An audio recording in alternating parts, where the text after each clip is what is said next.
up on Pickleball Breakdown. This play has Alex and I talking about lobs and spikes, but not the good kind of spikes like this, or even this. And what in the world does Alex say to have me react like this? Get out! All that and more coming up, so let's break it down. You know how this works. Send us your pickleball videos. Alex and I will break them down. We'll learn a little, laugh a little, and all get a whole lot better. This is Pickleball Breakdown. Let me quickly get this set up for you from Akron, Ohio. On the far side there, that's Jim on the left, and we're told he is known for his lobs. And then that's Matt on the right. Matt sent the video in. On the near court here, we have Dave and Bob, a local legend there in Akron.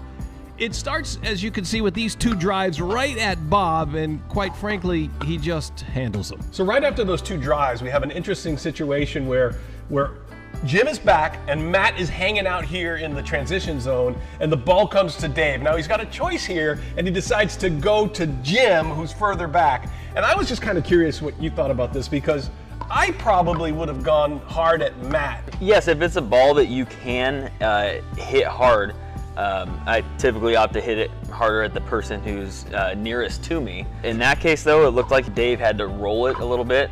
And when I'm trying to keep people pinned, I want to go for the guy who's furthest back. Now that next shot, Dave gets something he can put away. That's when I would have went over at Matt. When I have like a clear dead red ball I can do something with. And on that ball where Dave decides to go to Jim, Jim throws up a lob from it's a defensive lob, but it's a pretty good lob.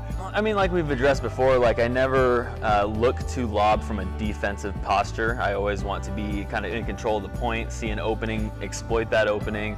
But in this case, it's hard to argue the result. I mean, it was kind of perfectly executed. Sometimes it's not a planned lob, it just sort of comes off your paddle in a perfect way. You see that a lot up at the kitchen. Somebody gets attacked and they just, put a paddle on it and it just kind of goes up and it's perfect. So that's more of where I categorize this. Every one of my lobs is an accident.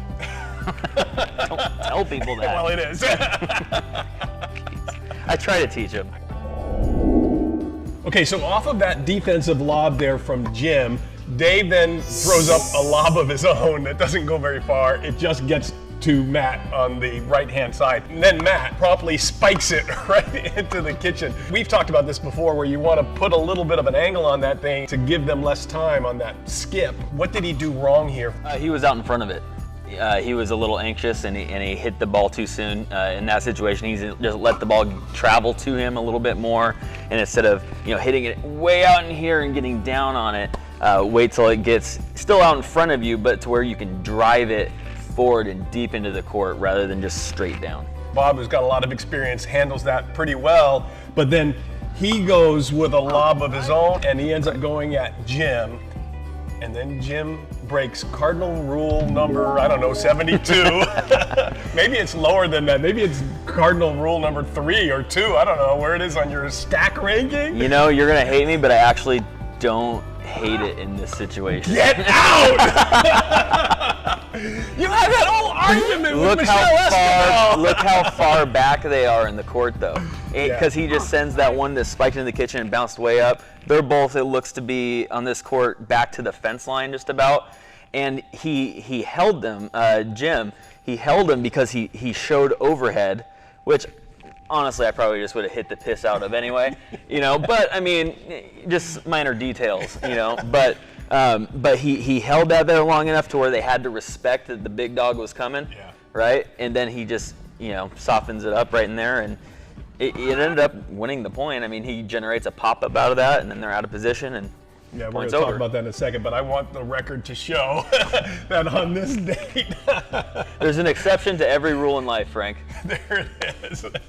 And there it is. Okay, so Alex Fox invites the opponent. What did I do? Okay, no, you're mincing words here. All right. Okay, so what's interesting to me on this, and I noted this in our notes here, that Bob It was to Bob's side. Dave gives chase also. And so they're both over there on the right-hand side of the court. Like you said, they were out of position. And then Matt makes them pay, right, with that, by easily going to the odd court. Should Dave have trusted his partner a little bit more? Is it just caught up in the moment? What should, if one guy's chasing the short ball, what should the other guy do? Be in position, like fill the openings, right? But it comes down to communication. Like sometimes you don't have a good beat on it, and you have to defer to your partner, or say help, or say no, I got it, and then that person backs off instead of going and ending up both at the same point. You want to, obviously be more staggered and cover more court than be side by side right there.